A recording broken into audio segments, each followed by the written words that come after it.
You know, I've spent my entire life studying the human psyche, and I can tell you something most people never realize.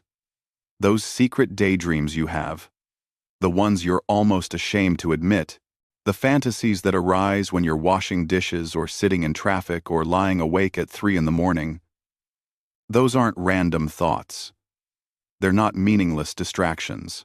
They are messages from the deepest part of who you are, trying desperately to tell you something about the life you're not living. Your daydreams are a map, written in symbols and images, pointing directly toward the person you were meant to become.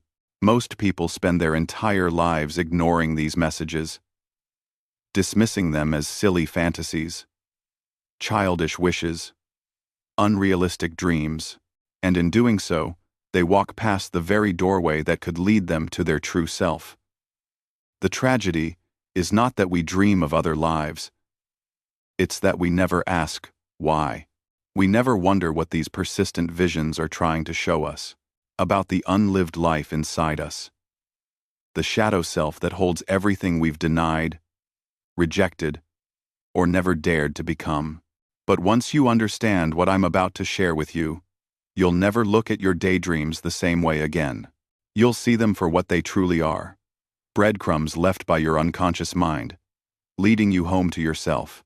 Before we start, if you genuinely enjoy these videos, consider subscribing to our channel and comment what city and time you're watching from. I'm really curious where everyone is tuning in from. Now, let me tell you why this matters so profoundly.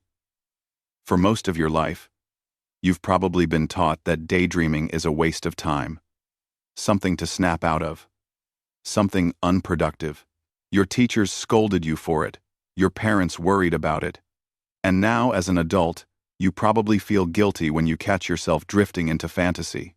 You've been conditioned to live entirely in the conscious mind, in the practical world of responsibilities and social expectations. But here's what nobody tells you. The conscious mind is only a tiny fraction of who you are. Beneath it lies the unconscious, a vast ocean of memories, instincts, inherited patterns, and unlived possibilities. And your daydreams are the language this unconscious speaks. When you fantasize about leaving your job and living in a cabin in the woods, when you imagine yourself as bold and confident in situations where you normally feel small, when you picture yourself having conversations you'd never actually have, your unconscious is trying to compensate for something missing in your conscious life. It's showing you the opposite of what you're living, because it wants balance. It wants wholeness. This is what I call the process of individuation. The journey toward becoming your complete self. Integrating all the parts you've kept in darkness. The problem is, modern life has become increasingly one-sided. You show the world a carefully constructed persona, a mask that helps you function in society. You play your role, the competent professional, the good parent, the reliable friend. But beneath this persona lies everything you've had to suppress to fit that role. Your anger, your desires, your wildness, your creativity, your vulnerability.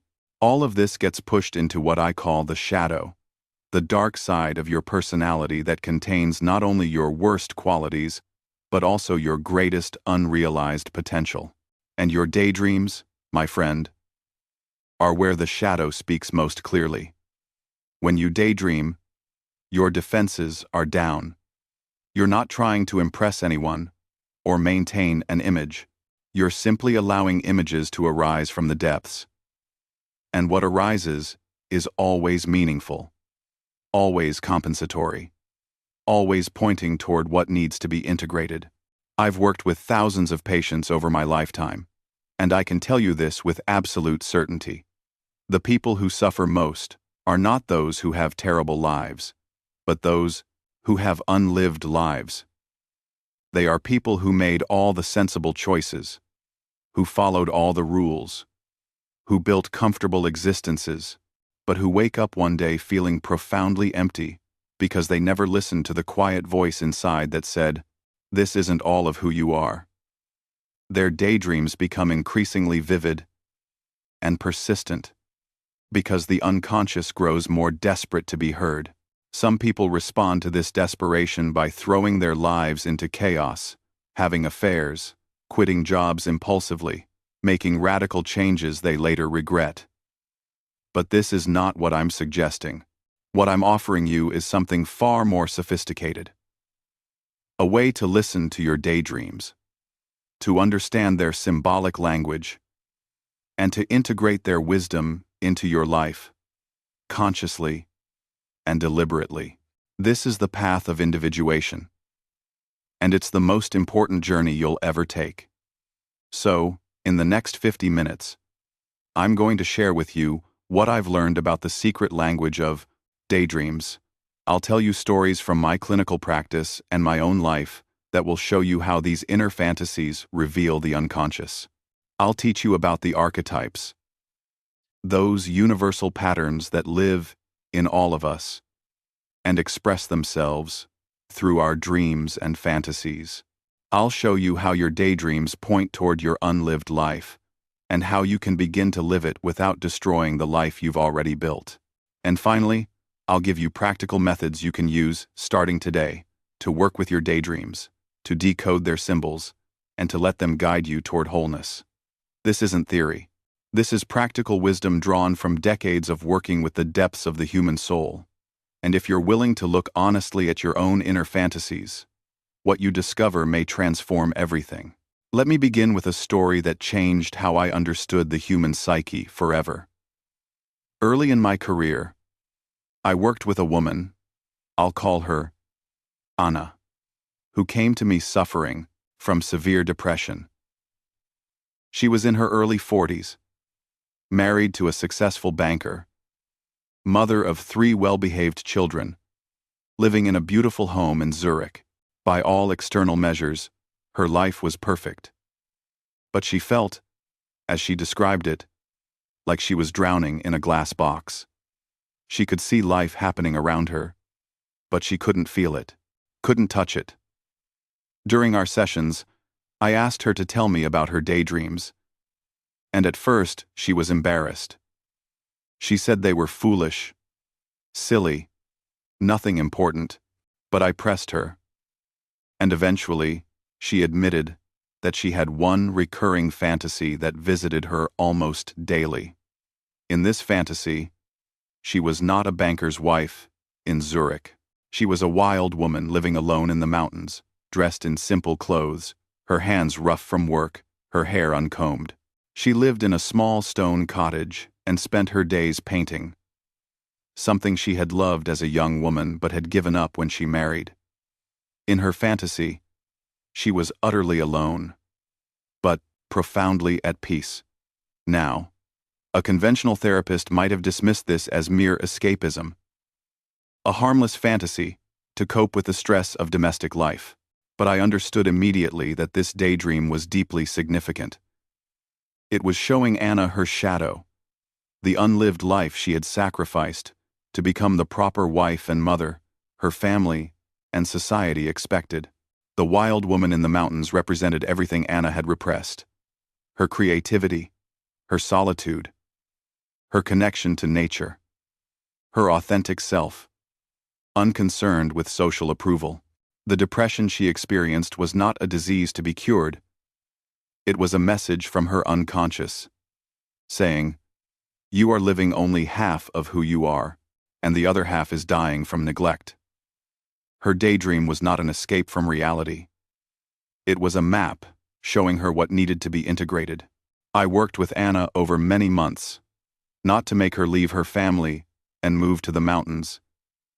That would have been simply acting out the unconscious, compulsively, but to help her find ways to bring the wild woman into her actual life. She started painting again, setting up a small studio in her home. She began taking long walks alone in nature several times a week. She learned to say no to certain social obligations that drained her, creating more space for solitude. Slowly, the depression lifted.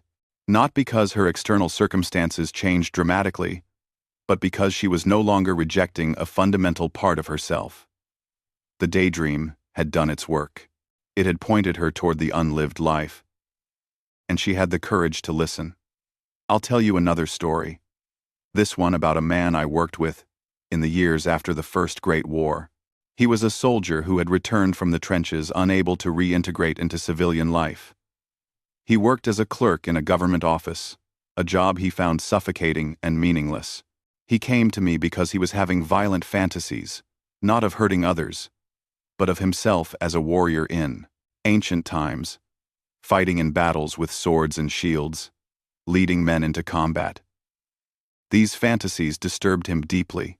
He thought they meant he was damaged by the war, that he couldn't let go of violence. But as we explored these daydreams together, I helped him see something different. The warrior archetype that was arising in his fantasies was not about literal violence. It was about a fundamental masculine energy that had no outlet in his clerk's life. In the office, he was required to be meek, obedient, passive. He spent his days copying documents and following orders. The warrior within him was not asking to kill. It was asking to fight for something meaningful, to show courage, to test himself against worthy challenges. His daydreams were compensatory, showing him the opposite of what his conscious life provided. Together, we found ways to honor this warrior energy without destructive action. He took up mountaineering, which required courage and tested his limits. Training in fencing, which channeled the warrior spirit into disciplined form. He eventually left the clerk position and became a teacher, where he could fight for his students' education and development. The violent fantasies ceased, not because we suppressed them, but because we understood their symbolic meaning and found appropriate ways to live their energy. These stories illustrate something essential. Your daydreams are not random. They are purposeful. They arise from the unconscious with a specific function to show you what's missing, what's been neglected, what needs attention. The unconscious is always seeking balance, always trying to compensate for the one-sidedness of conscious life. If you're too serious, you'll daydream of playfulness. If you're too controlled, you'll fantasize about losing control. If you're too isolated, you'll imagine deep connection. If you're too social, you'll long for solitude. The daydream is a natural self-regulating mechanism, like a thermostat for the soul. I remember in my own life, during the period when I was working most intensely with Freud, I began having persistent daydreams of descending into dark places, into caves and underground chambers. At the time, I was fully identified with the rational, scientific approach to psychology. I was the promising young psychiatrist, the logical thinker, the heir to Freud's method. But these daydreams of descent kept coming. I would imagine myself going down stone steps into the earth, finding ancient artifacts, encountering strange figures in the darkness. For a long time, I tried to dismiss these fantasies, but they grew stronger, more insistent. Finally, I realized what they were telling me. I needed to descend into my own unconscious, to go beyond the rational surface that Freud and I were exploring, and venture into the deeper, darker, more mysterious realms of the psyche. This realization led me to what I call my confrontation with the unconscious. A period of intense inner work where I deliberately engaged with the images and figures that arose in my daydreams and visions. I developed the technique of active imagination, which I'll teach you later, specifically to work with these inner fantasies consciously. This descent into the unconscious was terrifying at times. It felt like I was risking my sanity, but it was also the most important work I ever did. Everything I later understood about archetypes, about the collective unconscious, about the process of individuation, came from having the courage to follow where my daydreams led. If I had dismissed those fantasies of descent as meaningless distractions, I would have remained a footnote to Freud's theories. Instead, by listening to them, I discovered an entirely new understanding of the human psyche. But here's what you must understand about daydreams. They speak in symbols, not literal instructions. This is where people often go wrong. They have a fantasy of leaving everything behind and moving to Bali, and they think the unconscious is literally telling them to move to Bali.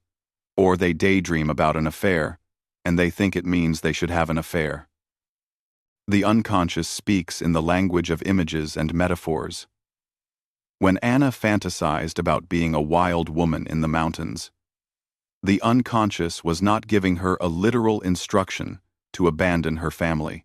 It was showing her symbolically what needed to be integrated: wildness, creativity, solitude, authenticity. When my patient fantasized about being an ancient warrior, the unconscious was not telling him to go to war. It was showing him the archetype of the warrior that needed expression in his life. Learning to read this symbolic language is essential. And to do that, you need to understand what I call archetypes. These are universal patterns that exist in what I call the collective unconscious, the deepest layer of the psyche that we all share as human beings. The archetypes are not learned, they're inherited. They're the same patterns that appear in myths, fairy tales, and religions across all cultures and all times. The hero, the mother, the trickster, the wise old man, the shadow, the anima, and animus. These archetypal patterns structure how we experience reality, and they appear constantly in our daydreams.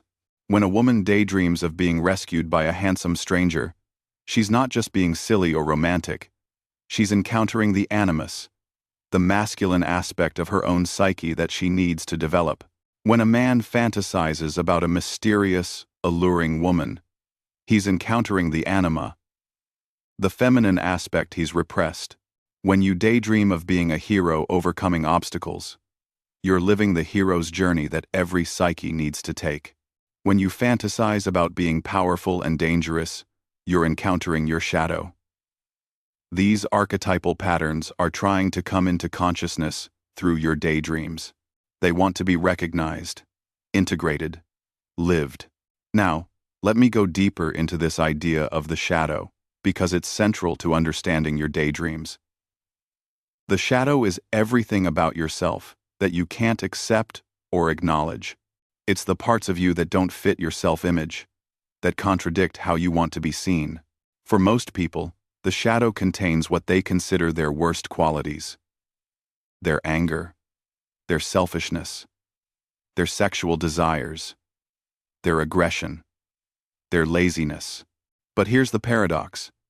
The shadow also contains your greatest potential. When you reject parts of yourself to fit into society's mold, you don't just repress the bad. You also repress tremendous creative energy, power, and authenticity. A man who has learned to be always nice and accommodating has put his healthy aggression and boundary setting in the shadow. A woman who has learned to be always rational and competent has put her emotional depth and vulnerability in the shadow. And what's in the shadow always finds a way to express itself, most commonly through daydreams and fantasies. This is why people often daydream of doing things that would horrify their conscious selves. The mild-mannered accountant fantasizes about being a rebel biker. The dutiful mother imagines walking away from her responsibilities. The humble teacher dreams of being wealthy and admired. These aren't signs of moral failing. They're the shadow trying to balance the one-sided persona. The unconscious is saying, "You've developed one aspect of yourself beautifully, but you're ignoring the opposite, and I need you to integrate both to become whole."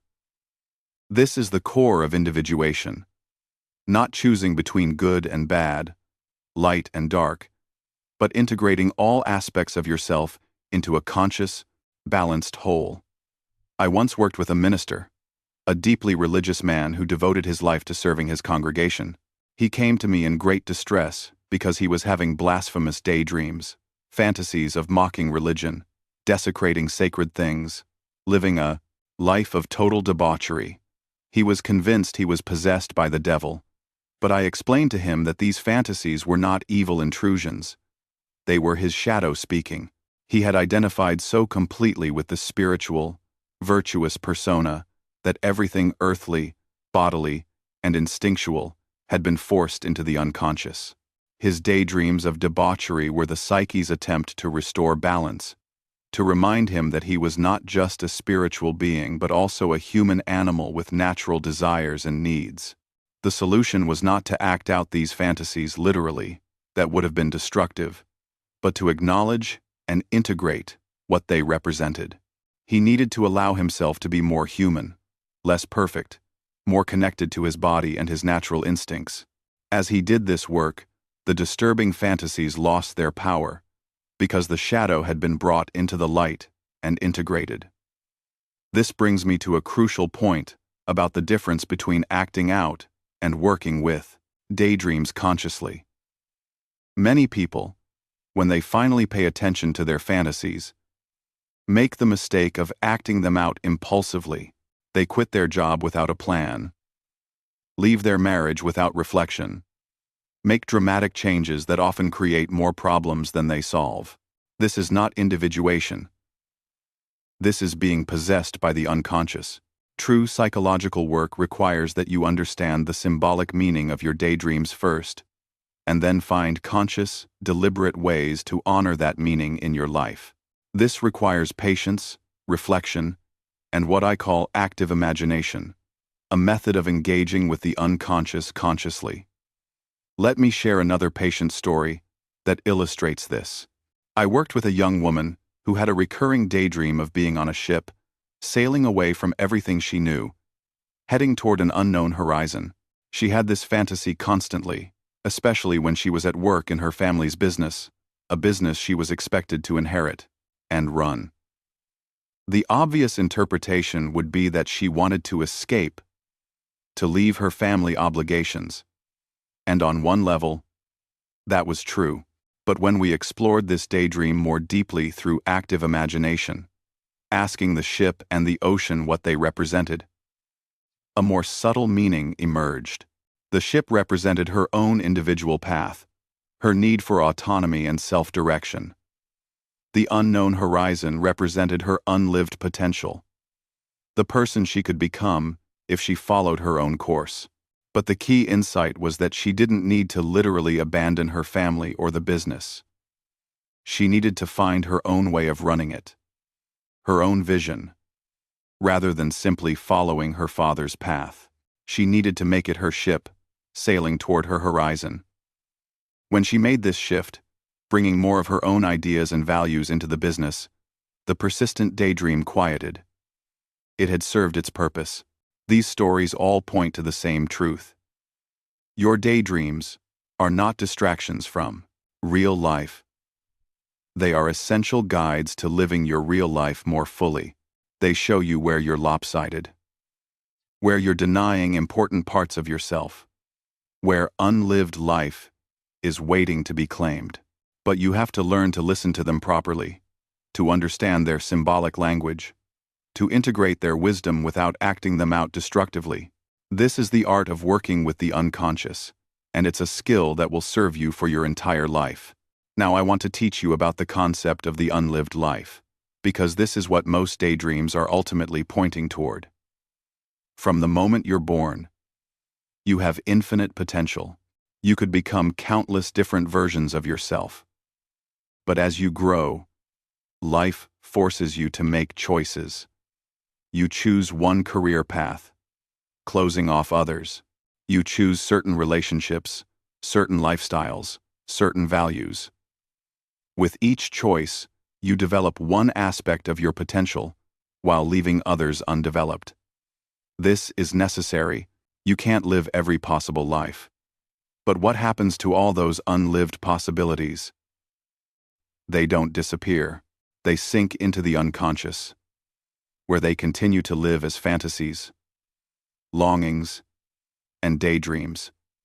The unlived life is always present, always calling out, always trying to find expression. For many people, the unlived life becomes most insistent in midlife. I've seen this pattern again and again. Someone builds a successful life, achieves their goals, does everything right, and then around 40 or 50, they're suddenly flooded with fantasies of completely different lives. This is what people call a midlife crisis, but it's actually a midlife awakening. The psyche is saying, "You've built the life you thought you should live, now it's time to discover the life you actually need to live." The daydreams that arise during this period are particularly important. They're showing you what was left behind in the first half of life that now needs to be recovered in the second half. I experienced this myself. In the first half of my life, I was the dutiful son, the successful psychiatrist, the respected scientist. I built my career, my reputation, my family.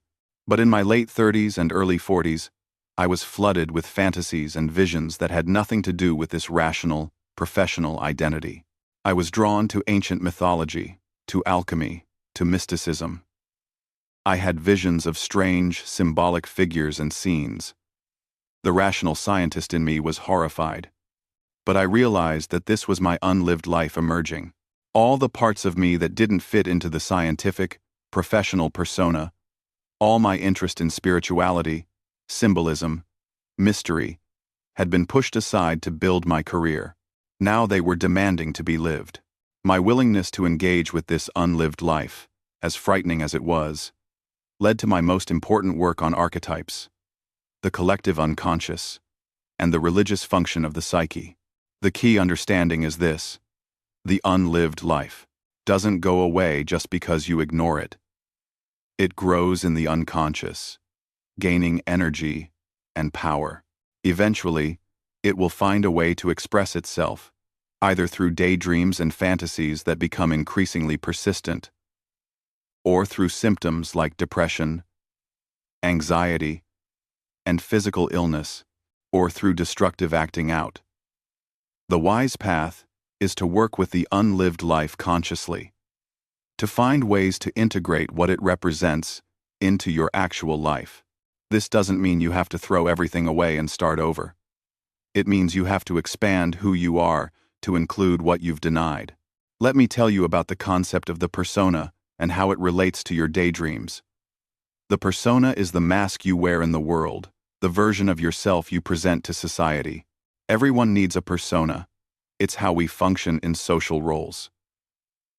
But the problem comes when you become identified with the persona, when you think the mask is who you really are. When this happens, everything that doesn't fit the persona gets repressed into the shadow. And your daydreams will persistently show you this repressed material.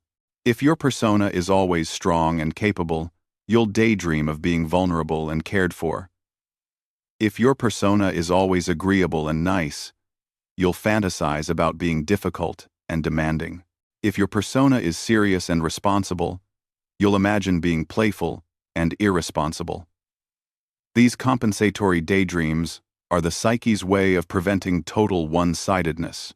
I remember a physician I worked with, a man who had built his entire identity around being the healer, the helper, the one who takes care of others. His persona was completely dedicated to service, but he came to me because he was having disturbing daydreams of being helpless, of being the patient instead of the doctor, of needing to be cared for. He felt ashamed of these fantasies, as if they revealed weakness. But I helped him see that these daydreams were actually healthy. He had so completely identified with the helper role that he had denied his own neediness, his own vulnerability. The fantasies of being helpless were trying to restore balance, reminding him that he, too, was human and needed care. When he allowed himself to acknowledge this need, to sometimes receive help instead of always giving it, his life became more balanced and his relationships deeper. This is the beautiful paradox of working with the unconscious. What seems like a problem is actually a solution trying to emerge. Your disturbing daydreams, your strange fantasies, your persistent longings, these are not signs that something is wrong with you. They're signs that something is trying to become right. They're the psyche's self-healing mechanism at work, trying to bring you back into balance, trying to make you whole. Now, let me teach you about what I call active imagination, a practical technique for working with your daydreams consciously. This is different from just passively having fantasies. In active imagination, you deliberately engage with the images that arise from the unconscious. You dialogue with them. You allow them to develop and unfold, but you do so with your conscious awareness fully present. This is the key. You're not lost in the fantasy, but you're not controlling it either. You're in a conversation between your conscious mind and your unconscious. Here's how it works.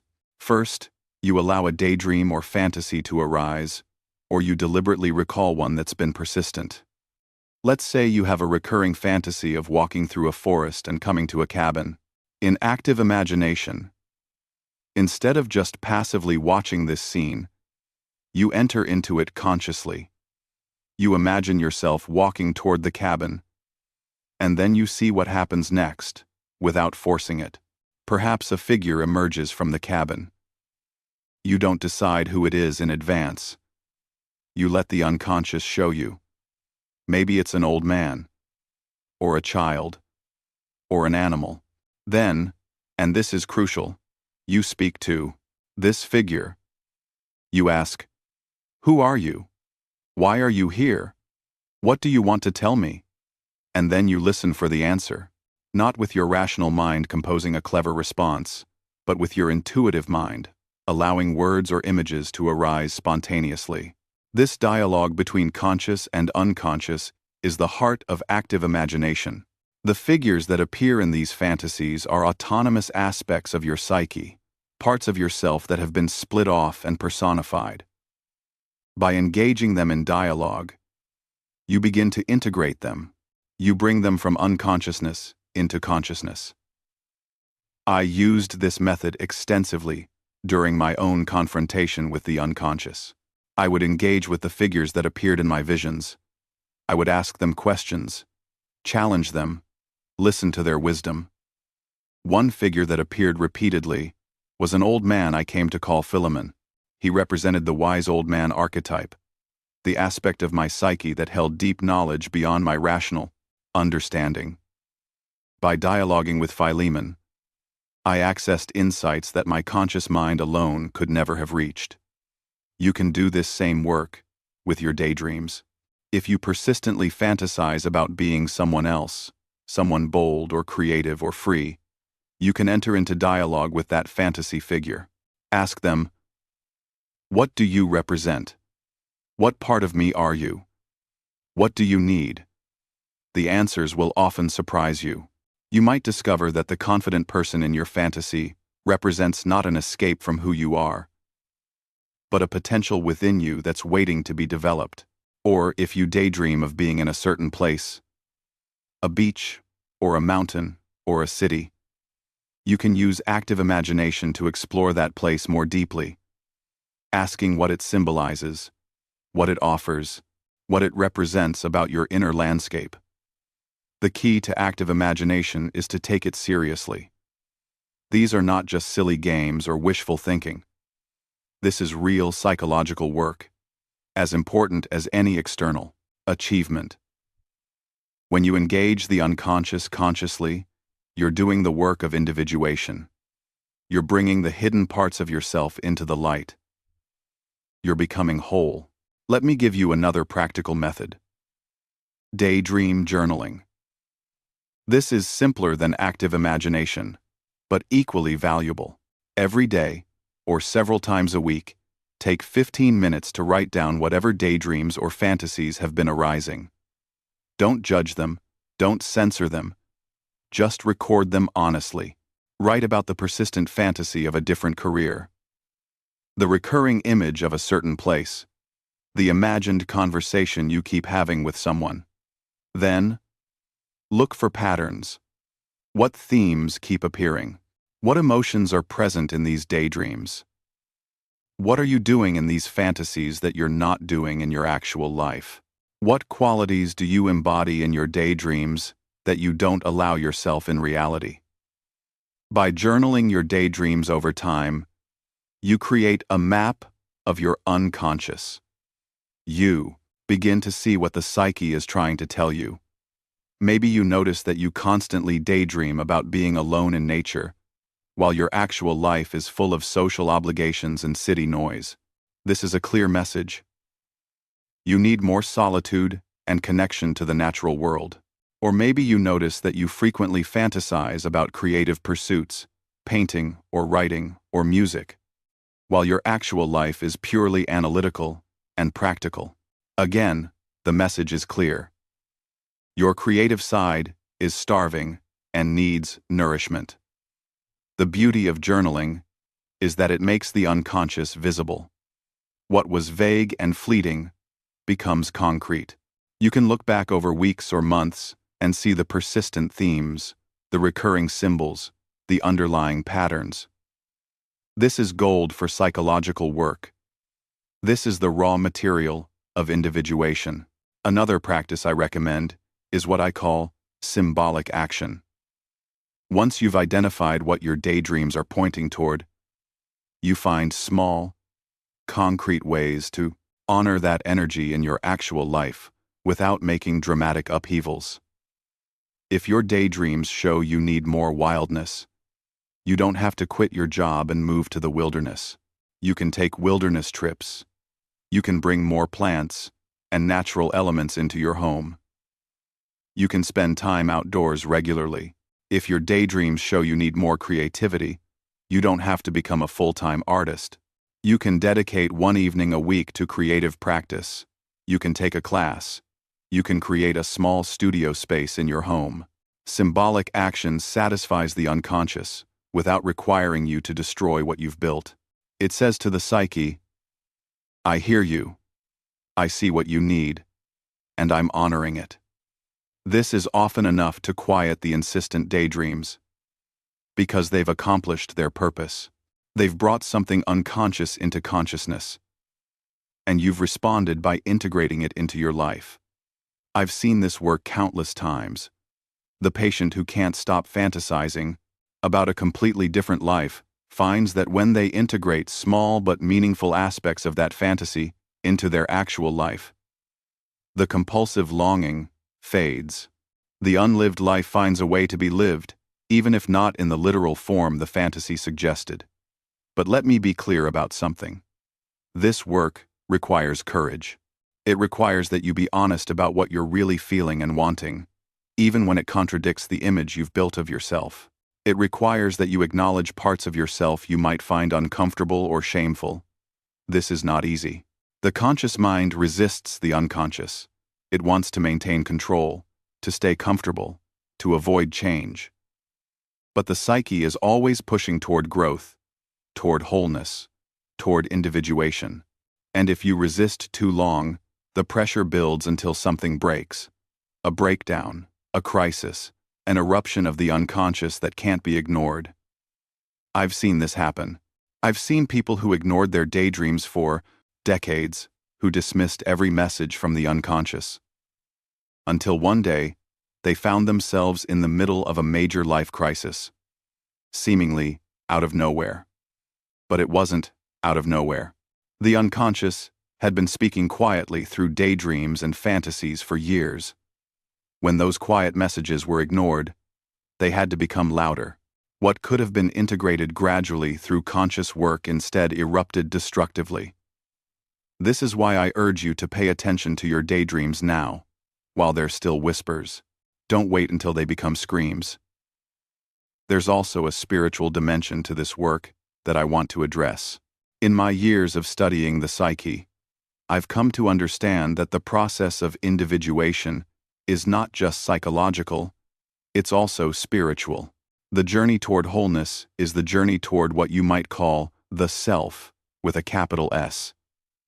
The totality of who you are, that includes both conscious and unconscious, both personal and collective. Your daydreams are often showing you images of this self, giving you glimpses of your potential wholeness. When you daydream of being more complete, more integrated, more authentic, you're not just fantasizing. You're having a vision of who you could become through the work of individuation. In many religious traditions, people speak of visions and revelations. I believe that your personal daydreams are your own revelations, tailored specifically to your individual journey. They may not have the grandeur of mystical visions, but they have the same function: to show you a deeper truth about reality and about yourself. When you take them seriously, when you work with them consciously, you're engaging in a spiritual practice as profound as any meditation or prayer.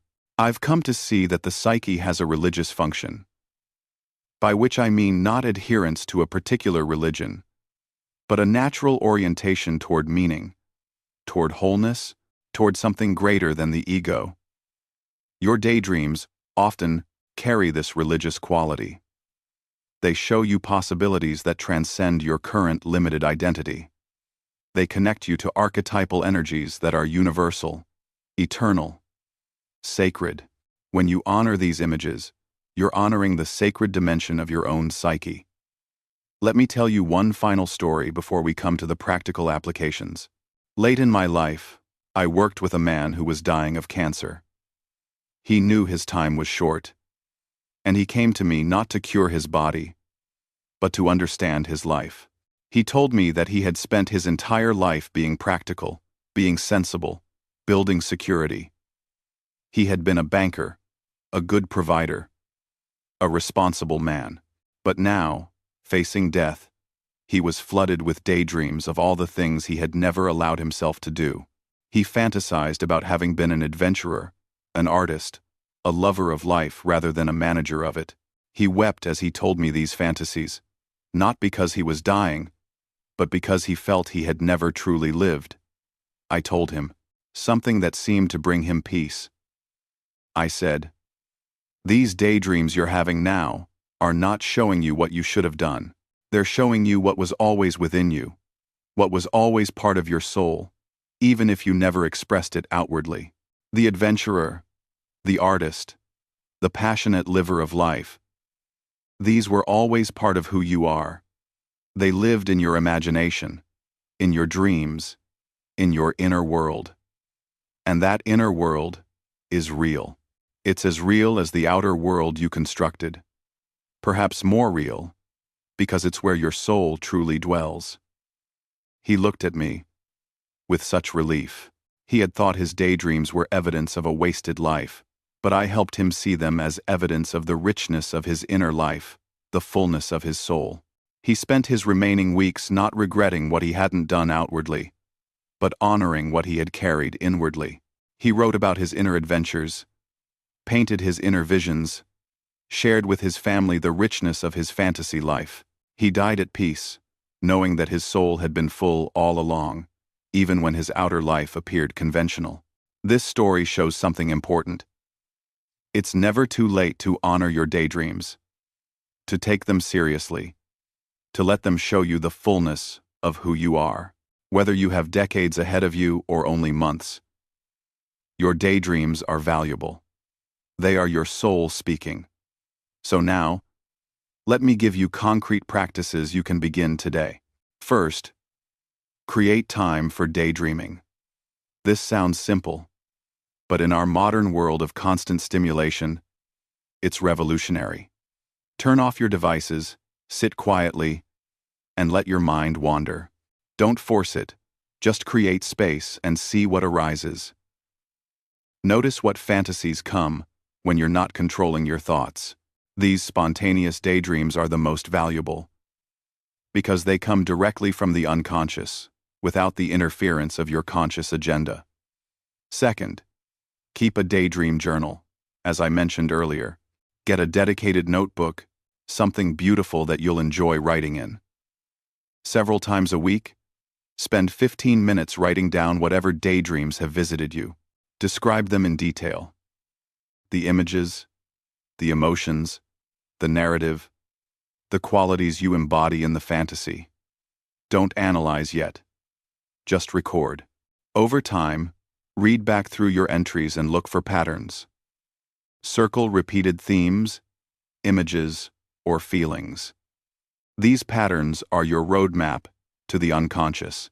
Third, practice active imagination with one recurring daydream. Choose a fantasy that keeps appearing, something persistent and emotionally charged. Set aside 30 minutes when you won't be disturbed. Close your eyes and enter into the daydream consciously. Let the scene unfold, but then engage with it. If there's a figure in your fantasy, speak to them. Ask questions. Listen for answers that arise spontaneously, not from your rational mind, but from a deeper place. You might write this dialogue down, or you might paint the images that arise, or you might move your body to express what you're experiencing. The key is conscious engagement with unconscious material. Fourth, identify one symbolic action you can take based on what your daydreams are showing you. If your fantasies consistently show you need more creative expression, sign up for an art class this week.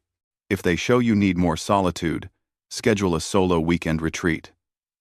If they show you need more adventure, plan one adventurous activity for next month. Make it concrete. Make it real. Let your outer life begin to reflect your inner truth. Fifth, look for the archetypes in your daydreams. When you fantasize about being powerful, you're connecting with archetypal power that exists in all humans. When you dream of being loved, you're touching the archetypal need for connection. When you imagine yourself as wise, you're engaging the wise elder archetype. Read about these archetypal patterns. Study myths and fairy tales that embody them, and you'll begin to see your personal daydreams as expressions of universal human patterns. This connects your individual experience to something larger, something collective, something sacred. Sixth, be patient and compassionate with yourself. This work takes time. You won't decode all your daydreams in a week or integrate your entire shadow in a month. Individuation is the work of a lifetime. But every step you take toward understanding your unconscious, every daydream you honor instead of dismiss, every shadow element you integrate instead of repress, these all move you toward wholeness. And wholeness is the goal of life. Finally, consider working with someone trained in depth psychology if you find this work difficult to do alone. Sometimes the unconscious needs a witness, someone who can help you see what you can't see yourself. Someone who can hold space for the difficult material that arises. There's no shame in seeking help for this work. In fact, it shows wisdom to recognize when you need a guide. Let me bring this all together now. Your secret daydreams are not frivolous distractions. They are messages from the deepest part of yourself, from the unconscious that holds both your shadow and your unlived potential. When you daydream of being someone different, doing something different, living somewhere different, your psyche is showing you what's missing, what's been neglected, what needs to be integrated. These fantasies speak in symbols, not literal instructions. They point toward qualities, energies, and aspects of yourself that want to be lived. The path of individuation is about becoming whole by integrating all parts of yourself, both light and shadow, both conscious and unconscious, both the persona you show the world and the authentic self you carry within. Your daydreams are essential guides on this path. They show you where you're lopsided, where you're denying important parts of your nature, where your unlived life is calling out to be claimed. The work is to take your daydreams seriously, to journal them, to explore them through active imagination, to understand their symbolic language, to identify the archetypal patterns they express, and to find ways to honor what they represent through symbolic action in your actual life. This is not about throwing away the life you've built. It's about expanding it to include more of who you truly are. It's about living with greater wholeness, greater authenticity, greater consciousness. I've spent my life exploring the depths of the human psyche, and I can tell you with absolute certainty, the unconscious is not your enemy. It's not a dark basement full of demons and repressed horrors, though it does contain material you've rejected. More importantly, it's a vast realm of potential, creativity, wisdom, and healing. Your daydreams are one of the primary ways this unconscious wisdom tries to reach you. When you learn to listen to them, to understand them, to work with them consciously, you gain access to resources beyond your conscious mind's ability to imagine. This is the great adventure of psychological and spiritual life. The journey inward, the exploration of your own depths, the integration of all that you are into conscious wholeness. Your daydreams are the map for this journey. They show you the terrain of your unconscious, the regions that need exploration, the treasures that wait to be claimed. All you need to do is pay attention, take them seriously, and have the courage to follow where they lead. You contain multitudes. Within you are all the archetypes that have existed throughout human history, all the potentials of human nature, both creative and destructive, both light and dark. Your consciousness is a tiny island in a vast ocean of unconscious possibility. Your daydreams are waves from that ocean, carrying messages, gifts, warnings, treasures. Don't ignore them. Don't dismiss them as silly fantasies. Welcome them, explore them, learn from them. They are your soul's way of speaking to you. The life you're living is just one expression of who you could be. The daydreams show you other expressions, other possibilities, other aspects of yourself. You don't have to live all of them literally, but you do need to integrate what they represent symbolically. This is how you become whole. This is how you move from living a narrow, one-sided life to living a full, rich, multidimensional life. This is individuation, so I'll leave you with this invitation. Starting today, pay attention to your daydreams. Notice them, record them, explore them.